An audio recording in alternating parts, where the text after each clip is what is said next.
오늘 우리에게 주시는 하나님의 말씀은 갈라디아서 1장 6절, 7절 말씀입니다. 여러분을 그리스도의 은혜 안으로 불러주신 분에게서 여러분이 그렇게도 빨리 떠나 다른 복음으로 넘어가는 데는 나는 놀라지 않을 수 없습니다. 실제로 다른 복음이 있는 것은 아닙니다. 다만 몇몇 사람이 여러분을 교란시켜서 그리스도의 복음을 왜곡시키려고 하는 것뿐입니다. 아멘. 오늘은 갈라디아 교회 성도들의 그 여러 가지, 지금 문제라고 할 수 있는 부분들, 그런 부분들의 시작을 알리는 겁니다. 이 갈라디아에 있는 교회들, 그 교회들의 성도들이 예수 그리스도의 은혜 안으로 이렇게 들어와 있는데 그들이 그 은혜를 떠나서 다시 이 율법주의로 회귀하는 또는 율법주의로 들어가는 그런 엉뚱한 짓을 했어요. 그래서 지금 사도 바울이 그거를 바로 잡는 겁니다. 그러면 왜 이런 일이 벌어졌을까? 이 복음으로 말미암아 이 복음 안에 은혜 안으로 들어왔던 갈라디아 교회들에 왜 이런 일이 생겼을까? 그것은 그 주변에 유대인들이 있었고요. 또 교회들마다 그 유대인들의 가르침을 가지고 율법을 가지고 찾아가는 이들이 있었고 그게 이제 거짓 교사들이죠. 거짓 교사들. 그래서 그런 사람들은 목적이 뭐냐면 예수 그리스도를 믿는 거 그걸로만 끝나는 게 아니다. 구원을 받기 위해서는 할례도 받아야 되고 안식일도 지켜야 되고 또 여러 가지 음식 규례나 정결례식이나 이런 것들을 따라야 된다. 왜 그럴까? 왜 그럴까? 이렇게 보면요. 그 당시에 여전히 유대인들이 주류고요. 또 유대인들은 유대교를 따르고 있었고요. 율법을 가지고 있었고, 더 나아가서 이 사람들은 객관적인 증거라고 할 수 있는 어떤 구약 성경을 가지고 있었잖아요. 그러니까 이방인들에게 다가가서, 자, 예수님은 이런 하나님에게서 나오셨는데, 이 하나님은 우리에게 이런 율법을 주셨다. 그리고 우리에게 이 율법을 꼭 지켜야 된다라고 말씀을 하셨다. 고로 그 하나님에게서 나온 예수를 믿는 우리들은 당연히 율법을 지켜야 되지 않겠냐 하면서 율법을 지켜야 된다라는 것을 설득을 시키고 납득을 시킨 거죠. 그래서 갈라디아 교인들은 이때는 아직 바울의 서신서들이나 혹은 로마서 뭐 이런 것들이 이렇게 쫙 퍼져 있던 때는 아니었습니다. 그러다 보니 많은 사람들이 그 객관적인 자료를 들이밀며 그 율법을 준수해야 된다는 것을 강조했을 때, 어, 그렇구나라고 넘어갈 수밖에 없었어요. 자, 어쨌든 이 사람들이 다시 정말 자기들도 지키기도 어려운 그 율법을 이방인들에게 강요하는 걸 보고 사도 바울은 굉장히 화가 났을 수도 있습니다. 자, 그래서 이 율법에 관한 이방인들이 율법을 지켜야 되냐 말아야 되냐 하는 이런 것들에 대해서 사도행전 15장에 보면 이제 예루살렘에서 사도들과 이제 바나바와 또 바울 다 같이 올라가서 열띤 논쟁을 합니다. 그 결과가, 예, 사도 바울은 뭐라고 선포를 하냐면 이방인들뿐만 아니라 유대인들도 이 율법을 지키면 안 된다. 할례를 받아서는 안 된다. 이제는 바뀌었다. 예수 그리스도가 그 율법을 다 완성하시고 준수하셨고 끝내셨기 때문에 예수 그리스도 안에 있는 우리들은 더 이상 이 율법의 굴레에 매여 있지 않는다. 율법을 떠난 거다. 고로 우리가 안식일을 지키거나 할례를 받거나 날과 달과 절기를 지키는 거 이것은 아무 소용이 없고 무의미하다. 그것은 오히려 은혜를 베풀어 주신 주님으로부터 떠나는 것이고 그 은혜를 거부하고 속박과 저주와 죄의 굴레라고 하는 그 율법 안으로 들어가는 것이다. 하면서 더 많은 그런 이야기를 했지요.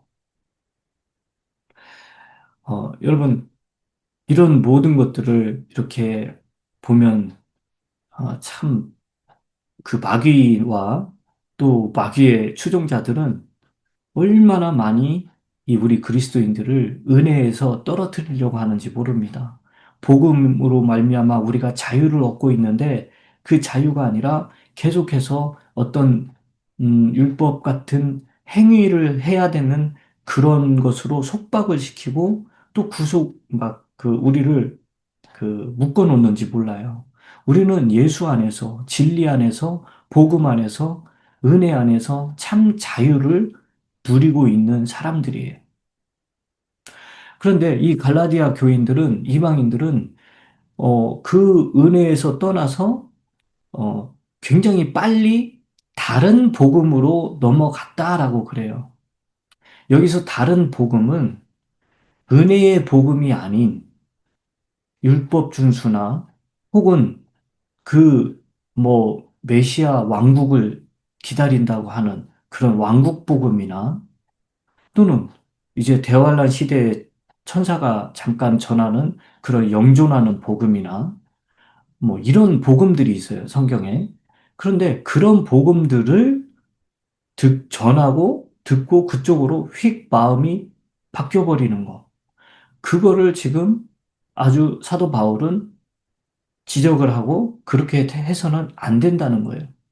우리가 이제 다음에 또 살펴보겠지만 그런 복음을 전하는 자들은 마땅히 저주를 받아도 된다는 거예요. 저주를 받아야 된다는 거예요. 아주 무서운 말씀입니다. 여러분, 지금 이 사도 바울은 이 복음이라는 것을 강조하고 있는데, 은혜라는 걸 강조하고 있고, 그런데 아직 12사도들, 그 앞에 예수님 시대에 그 선택됐던 그 사도들 있잖아요. 그 사도들은 아직 이런 계시를 받지 못했어요. 그래서 이 예루살렘의 사도들도 율법을 지키고 있었고, 뭐, 안식일을 비롯한 또 음식 규례 같은 것도 다 지키고 있었어요.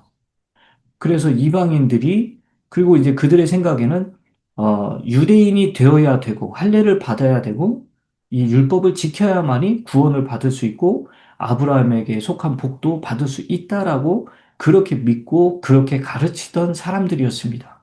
그러나 사도 바울이 주님으로부터 계시를 받고 그게 아니구나. 우리 주 예수 그리스도를 믿기만 하면 구원을 받고 또 그 믿음으로 말미암아 자유를 얻고 또 그 예수 그리스도를 믿음으로 말미암아 아브라함에게 주신 그 복이 그 예수 그리스도를 믿고 구원받은 사람들도 그 복에 참여를 한다라는 거. 그리고 그 예수 그리스도를 믿고 구원받은 사람들이 하나님의 그 예수 그리스도와 함께 동료 상속자가 된다는 이런 복음들, 이런 계시를 받고 나서 그 다음에 이런 것들을 그 예수님의 제자들, 또 사도들, 예루살렘에 있는 사도들에게 바울이 알려주고 전해준 겁니다. 여러분, 어쨌든 이렇게 이 참 복음이 선포되고 있는데, 어, 그 다른 복음을 증거하는 사람들이 막 생겨나고 있었다는 거죠. 그런데 그런 사람들이 어떻게 그 다른 복음을 전함으로 말미암아 무슨 결과를 초래했느냐? 어, 교란시킨다는 거예요. 여러분, 여러분을 교란시킨다라고 그러는데 이 여러분은 누구냐면 갈라디아 교회들의 성도들이에요. 즉, 교회를 이루고 있는 이 성도들을 교란시킨다는 것은 교회를 거의 파괴하는 것과 마찬가지입니다. 그래서 은혜의 복음이 아닌 다른 복음을 현재 우리에게 가져오고 그걸 우리에게 적용하고 우리에게 지키라고 선포하라고 그걸 따르라고 하는 그런 사람들이 가르쳐 준 그런 다른 복음은 교회를 세우는데 아무 도움이 안 됩니다. 지금 저와 여러분들은요, 주님이 주신 은혜를 받고 또 주님께서 주신 그 달란트, 선물들, 그 은사들을 가지고 해야 되는 가장 중요한 것 중에 하나가 뭐냐면 교회에 덕을 끼치는 거예요. 교회를 세우는 거예요. 성도들을 흩어버리는 자들이 아니라 성도들에게 덕을 끼치고 또 그들에게 유익을 주고 또 이 교회를 든든히 세워가는 그 일을 우리가 지금 해야 되는 겁니다. 그런데 다른 복음을 가지고 들어오잖아요? 그러면 이 성도들에게 해를 끼친단 말이에요. 그리고 교회가 하나 되지 않고 교회가 무너지게 되는 겁니다. 그게 그 여러분을 교란시키는 거. 다른 복음을 가지고 오면 그게 교회를 교란시키는 겁니다. 그리고 그리스도의 복음을 왜곡시키려고 하는 것뿐이다. 그래요. 여러분, 그리스도의 복음, 그리스도의 은혜, 우리는 그리스도의 은혜로, 은혜 안에 있는 자들이잖아요. 그리고 그리스도의 복음으로 말미암아 구원을 받은 자들이잖아요. 그런데 그거를 다른 복음을 전한다는 것은 그걸 왜곡시킨다는 거예요. 그게 이단이지요. 그게 사입이고. 그래서 은혜의 복음이 아닌 주 예수 그리스도를 믿고 구원을 받았으면 그걸로 끝인데 그것 이후에 율법을 준수해야 된다는 그런 행위가 계속 행위 복음이 뒤에 따라온다든지 그러면 안 된다는 거예요. 여러분, 구원의 문제에 있어서는 주 예수 그리스도를 믿기만 하면 구원을 받는 겁니다. 자, 그래서 갈라디아 교회 성도들에게 지금 다른 복음을 따를 것이 아니라 오직 주 예수 그리스도께서 전하신 복음, 또 바울을 통해 계시한 그 은혜의 복음, 이것이면 충분하다는 거예요. 그리고 다른 복음, 왜곡되고 변질된 그 그리스도의 복음으로 따라가지 말라는 겁니다. 여러분, 오늘도 우리가 깨어 근신하며 말씀에 집중해야 되는 이유가 바로 이런 것입니다.